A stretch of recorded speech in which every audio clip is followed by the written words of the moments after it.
Hi everyone, this is Module 9. We're going to talk about waves and sound. And the next module, Module 10, is on light. So then you'll know why there's those reflections of light on the video. Sorry, I'm at the library, but that's the best I could do to get the light out of the picture. So here we go. Get your textbook out and your notes and you can follow along. Here's my general notes that I made for the whole module. So on here I put that sound waves are longitudinal waves. I put amplitude, frequency, wavelength, pitch, and then I put the equations so that they're all in one spot. Let's start talking about waves. So there's a lot of different types of waves in physics. There's electromagnetic waves, which is like radio waves, microwaves, infrared waves, visible light that we see, X-ray, gamma, UV. These are special waves because they don't need a medium to travel through. They don't need any matter to travel through. They can happen in deep space. They can travel through deep space. There's matter waves, which are the electrons moving within their orbitals. They actually move. The electrons move in their orbitals in waves. And then there's mechanical waves. So there's transverse, longitudinal, and then the surface waves that's discussed in your book. So what is a wave? A wave transmits information or energy from one point to another, but no material object makes the journey. So that means that no mass is transferred, only energy is transferred by the wave. So it's an energy transfer. Remember this for when we study light, because no mass is transferred. Light is made of photons, which are energy packets, and they have no mass. So let's talk about mechanical waves versus non-mechanical waves. Mechanical waves are waves that need a medium to travel through. Non-mechanical waves do not need a medium for travel. They can travel through empty space. A medium is something like a gas or a liquid or a solid. And so if non-mechanical waves can travel through empty space, is light a mechanical wave? No, light is actually an electromagnetic wave. It's non-mechanical waves, and it can travel through empty space. So that means that sound waves are mechanical waves. Light waves are electromagnetic waves, and they're non-mechanical waves. Another mechanical wave would be like the waves on top of water. Let's talk about mechanical waves. These waves travel when molecules in a medium collide with each other, and then they're transferring their energy with each collision. Sound waves are mechanical waves, which is why there's no sound in space, because there's no molecules for a medium for sound to move through, for the energy to be transferred through. There's transverse waves and longitudinal waves, and then there's surface waves too. But let's start with transverse and longitudinal. Okay, so one way that I like to remember this, which is, so transverse first makes a T. So let's say you have a rope and you're shaking the rope. Your movement is up and down, but the wave is moving this way, and this makes a T, so this is a transverse wave. Okay, it's perpendicular. And with this kind of wave, let me show you here. The source is across like this, and the wave is also moving across like this in the same direction. And I remember longitudinal as long slinky. So every time I can't remember, which type of wave is sound? Oh, it's a long slinky. And so it looks like this. Another way of drawing it in the book, they show these lines, because basically what it's doing is it's vibrating along this direction. So even though you don't have the coils, you can show the compressions here. Let's start talking about the parts of a transverse wave. Light is a transverse wave. Electromagnetic waves are transverse waves. So you have your source, and your source is going up and down, but the wave is moving this direction, so that's what makes it a transverse wave. It's perpendicular to the source. The movement of the wave is perpendicular to the source. You have your rest position, which is right here. If there were no wave, like let's say this is waves on water, and there's no wind making waves, then the water is going to be flat, and this would be its rest position. This is the rest position of the wave. And so you have a crest here, this is a trough down here, trough, okay, the tip of it, this part's the trough, okay, and then for the amplitude, it goes up and down from the rest position, so it's the distance from the rest position to the crest, that's the amplitude. So I was trying to think of a way for you guys to memorize this, and this might be totally silly, but this is the way that I memorized it, that this is the amplitude. All right, amplitude. So let's say you're going surfing and you get to the beach and you look at the size of the waves and you want it to be a high amplitude, right? So you would be like, nice amp, dude.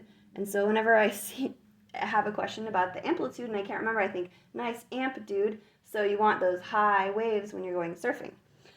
Okay, the higher the amplitude, the higher the energy. So if you're shaking a rope, the more energy you put into shaking that rope, the higher the amplitude of the wave you're going to get. Lower the energy, you're going to lower the amplitude. The wavelength is measured from either trough to trough or from crest to crest, and the wavelength is it has a little symbol that kind of looks like that. So this is the wavelength. Now let's talk about frequency. So wavelength is a distance and it's measured in meters, okay? Frequency is how many cycles from crest to crest in a given time. So that would be like if you're standing in the water and the waves are hitting your feet, how many waves are hitting you per second, okay? If you're just standing in there, not moving. The frequency is measured in cycles per second. So 1 cycle per second is equal to a hertz. So remember that a period is 1 cycle. That's from crest to crest. Or if you have it with the longitudinal wave, it's from, or if you have a longitudinal wave, it's from compression to compression. It's hard for me to show you. So it'd be like compression and compression. Okay, so from compression to compression. That would be 1 period. And so it's 1 period, 1 cycle per second, and that's hertz. It has to be in seconds. Remember that for when you do your math problems. And then just visualize this. This is a short wavelength. This is a longer wavelength. With the shorter wavelength, you're going to have a higher frequency because if you're standing in the ocean, they're shorter waves, they're hitting you more frequently, right? You're getting more waves hitting your legs. And if you have a longer wavelength, it's going to decrease the frequency. They're just going to come less frequently because they're longer. Moving on to the longitudinal waves. The longitudinal waves, think long, slinky. So it's like a slinky. And these are waves in which the vibration of the medium is parallel to the direction that the wave travels. Okay, so it's not perpendicular anymore. It's parallel. This starts vibrating, which starts this vibrating, which starts this vibrating, and the energy is transferred in the same direction of the source. You're going to measure your wavelength from compression to compression. So if you can see, here's a compression, here's a compression, here's a compression, here's a compression. So your wavelength would be from compression to compression. This area is called the refraction. This is called the compression, and this is the wavelength, and the wave is traveling this direction.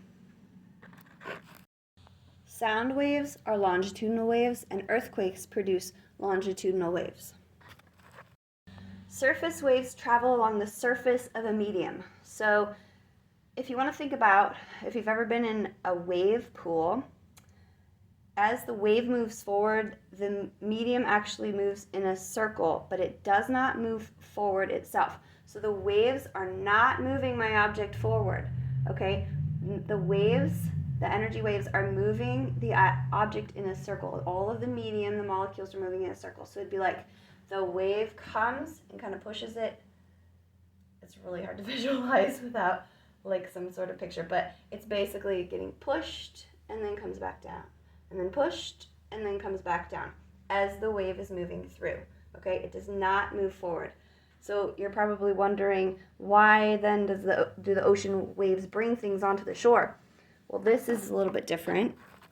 So out in the deep part, if the objects are moving in the water, it's the wind doing it. Okay, it's not the waves that are moving the objects in the water. The waves are moving the objects in a circle, in like their one spot. Okay. When the ocean waves enter shallow waters, the bottom of the wave hits the shore. The friction between the bottom of the wave and the shore slows the bottom of the wave, while the top continues forward, just like we learned with inertia. It topples over itself, and that's how it carries the matter forward with it. And it might hit the shore when it topples over, or it might like topple over before it hits the shore into more water, but that's how it moves things up to the shore. Okay, back to the movement of the wave. The frequency is not the speed, okay? The frequency is measured in cycles per second. The speed of the wave is measured in meters per second. So you're going to have your velocity is your speed. You're going to have wavelength times frequency to be able to calculate that. The V stands for speed because the direction does not affect the frequency. So it's not actually velocity, it's just speed.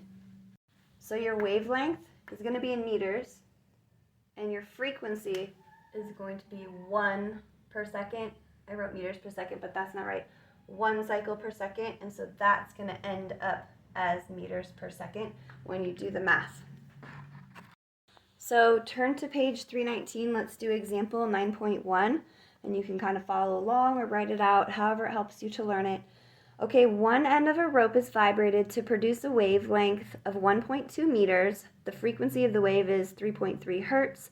What is the speed of the wave in meters per second? So it's looking for a velocity in meters per second. So same as any problem, we start with listing our knowns. And so we have a wavelength of 1.2 meters. We have a frequency of 3.3 hertz. Okay, we're going to need to choose our equation. So think about what your equation is going to be. It's basically what I just showed you, which is velocity equals wavelength times frequency. And you're going to plug in some numbers. So if you want to just pause the video and try to work that out yourself, and then keep playing it and check your answer. So I've plugged in the numbers. This is my wavelength. This is my frequency. It's 3.3 cycles per second is what that means. And so you multiply 1.2 times 3.3, and hopefully you got the same answer because I don't have a calculator with me. It's on my phone, which is recording. 3.96 meters per second is the answer I got, and that is the speed of this wave. Now part B. What is the frequency of a wave that travels at a speed of 3.0 meters per second and has a wavelength of 0.5 meters? So first step is we write our knowns. So we have a wavelength of 0.5 meters, and we have a velocity of 3.0 meters per second. Now choose your equation. We're going to think about the equation we used last time, but we're going to have to do something to it. So we have velocity equals wavelength times frequency. Okay, we can't use it quite yet because we have the velocity and we have the wavelength, but we don't have the frequency, and that's what we need. And so we have to rearrange this.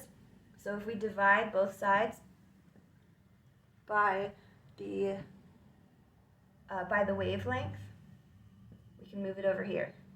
And then this cancels out, and we're left with frequency equals velocity divided by wavelength. And this is what we can plug in our numbers to. So go ahead and pause the video and try to figure out your answer. So this is what I have. I just flipped it around so that frequency is over here. So I have frequency, I have my velocity divided by my wavelength. So I'm going to do 3 divided by 0.5, which is basically like 3 times 2, which equals 6. And now you're going to have hertz is your new unit that you're going to put that in, because it's basically saying, so you have meters per second, and then you're dividing by meters. So that's going to take the meters off, and you're going to be left with 1 over seconds, or in this case, 6 over seconds, and that's hertz. Because remember, hertz is cycles per second. Sorry about all the light that's in the way. Okay, this is on your own question 9.5. So if I'm going to do this for you, you must pause the video and try to figure it out yourself, and then I can help you along. But I really want you to be trying these on your own. Okay, so you should have a piece of paper in front of you or your notebook and work this problem out along with me. Suppose you are wading on a beach that is experiencing waves that move with a speed of 0.5 meters per second, and you have a wavelength of 0.25 meters. If you stood still, how many waves would hit you every second? So you're going to write your knowns. Velocity equals 0.5 meters per second. Wavelength equals 0.25. That should be meters. Did they give you meters? Yes, meters. Otherwise it won't work, right? It has to be in meters. Okay, what's your equation? Velocity equals wavelength times frequency, but you have to rearrange it, remember? So go ahead and pause the video and try to rearrange that equation and work it out and get an answer. Okay, so I've plugged the numbers in, and then I'm going to use my calculator to get an answer. I don't have a calculator, so I'm going to go with the book's answer, and I'm pretty sure it's right. I think I checked it earlier. But please note that there are some errors in the book, so be checking yours with a calculator, and you get 2.0, and that's 1 per second. So that means that 2 waves will hit you every second. So it's like 2 per second. Let's talk about sound. Do you remember what kind of wave sound is? So sound travels in longitudinal waves, so it's causing the air or other medium, right? You can hear sound underwater or through a solid object. It's causing the air to oscillate, to vibrate back and forth as the energy wave is transferring energy through it.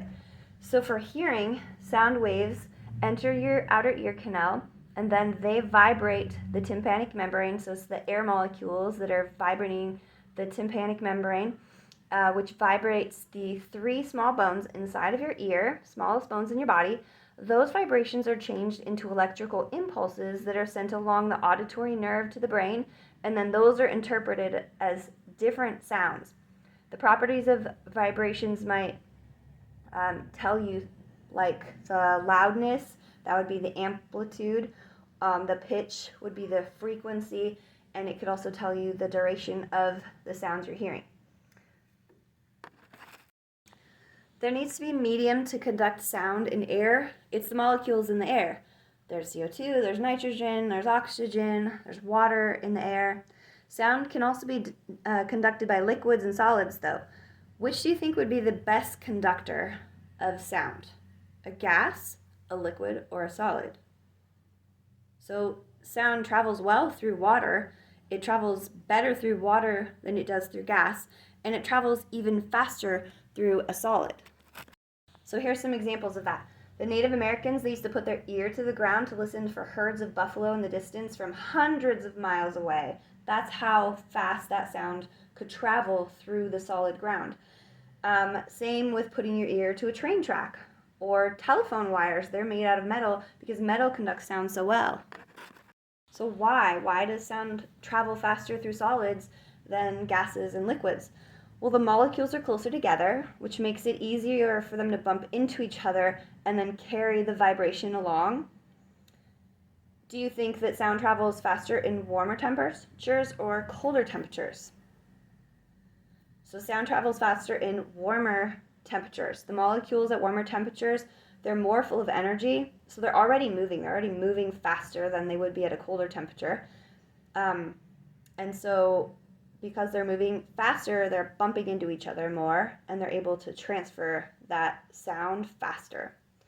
So the speed of sound in air is actually dependent upon the temperature. And here we come to our equation. All right, here's the speed of sound in air. Your temperature is always going to be in Celsius, so you don't need to put the units. It's factored into the equation, so your temperature is just going to be a number, but it has to be in Celsius or this will not work, okay? So it's something you should memorize, that the speed of sound in air is 331.5 plus 0.6 times the temperature. When you do your math, you multiply these first and then add because of the order of operations, and your answer is going to be in meters per second because it's a speed. I'm going to walk you through example 9.2, but just as before, I want you to pause the video and try to do it yourself first, and then you can watch, okay? If the temperature is 68 degrees Fahrenheit, which is 20 degrees Celsius, what is the speed of sound? Notice that they're giving you the Fahrenheit and Celsius. You have to choose the Celsius. Okay, so we always start with our knowns. So we know our temperature. Our temperature is 20 degrees Celsius, okay?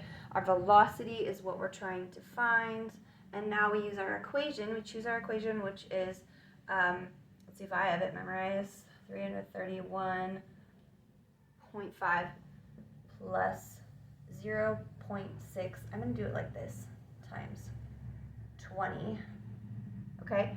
When you do this on your calculator, multiply these first, and then add this. So pause the video and get an answer, and figure out your units for the answer too.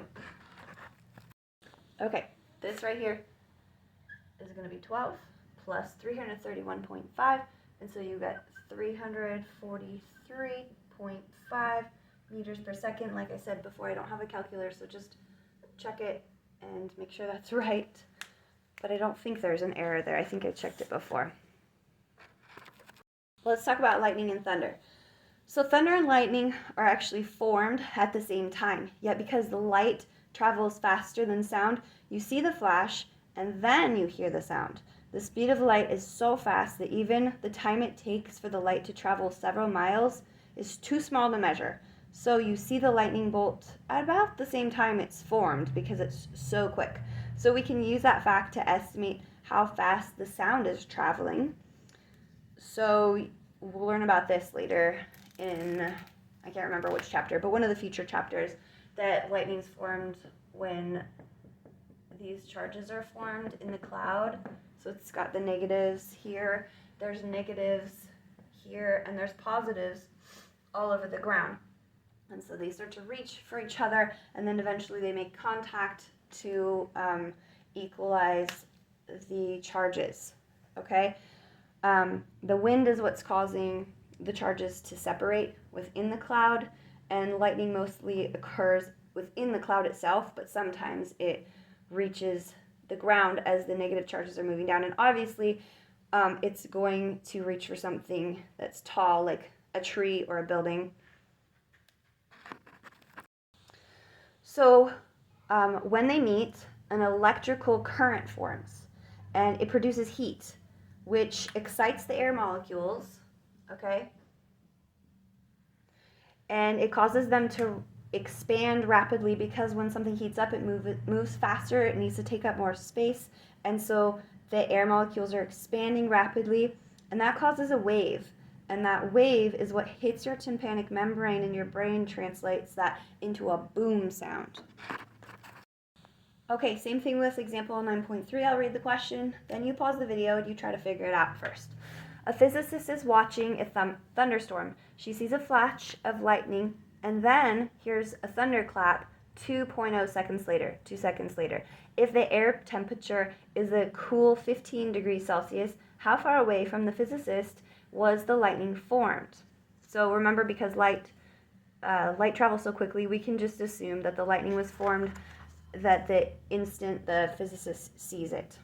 Okay, the time delay that the physicist observes then is simply the time it took for the sound to travel from the point at which the lightning was created to the physicist. First, we need to know the speed of sound, which can be determined using an equation. Okay, so step one is write out your knowns. So we have a temperature, which is 15 degrees Celsius, and we have a time, so just use a lowercase t, and that is 2.0 seconds or 2 seconds. And they're asking for the speed, the velocity in meters per second. Okay, so you're going to use your equation. Remember, your equation is, and this is a good point to pause the video and try it yourself, 331.5 plus 0.6 times the temperature. I'm just going to go ahead and plug it in now. Hopefully you can see that. 15, and I'm going to drop that degrees Celsius. We don't need that. Can you see that? Good. Okay, so you would just plug that into your calculator. So you're going to do these first, and you're going to get, that equals 9 plus 331.5, so 340.5 meters per second, 340.5 meters per second, but we're not done yet because the question was how far away from the physicist was the lightning forming. Okay, so you need a distance. So there's another equation we can use, and that is velocity equals distance over time. Okay, we know the velocity and we know the time, so we just have to rearrange this equation to get distance by itself. So if you multiply by time and multiply by time here, this cancels out and you have distance by itself, and then you can plug in your numbers. So we're going to have our velocity multiplied by our time, and we get 681, and we have seconds here and divided by seconds here, so those cancel out, so we're left with the meters. And that's your distance, and that's how far away the lightning was formed from where the guy is standing. And then this is just something fun to memorize. I don't know if you guys get lightning by your house, but I get it by my house, oftentimes in the summertime. And so if you count the seconds, just remember that it's about 1/5 of a mile per second away. So if you count 2 seconds, it's 2/5 of a mile away. If you count 5 seconds after you see the lightning, and then when you hear the boom, that's about a mile away. 5 seconds is about a mile away. If it's 1 second you count, then that's only 1/5 of a mile away. It's pretty close. So you're going to finish up the on your own questions there and look over table 9.1, the speed of sound in certain mediums. And that's where you're going to stop, and then we'll start back at supersonic speed for part 2. Thanks for watching.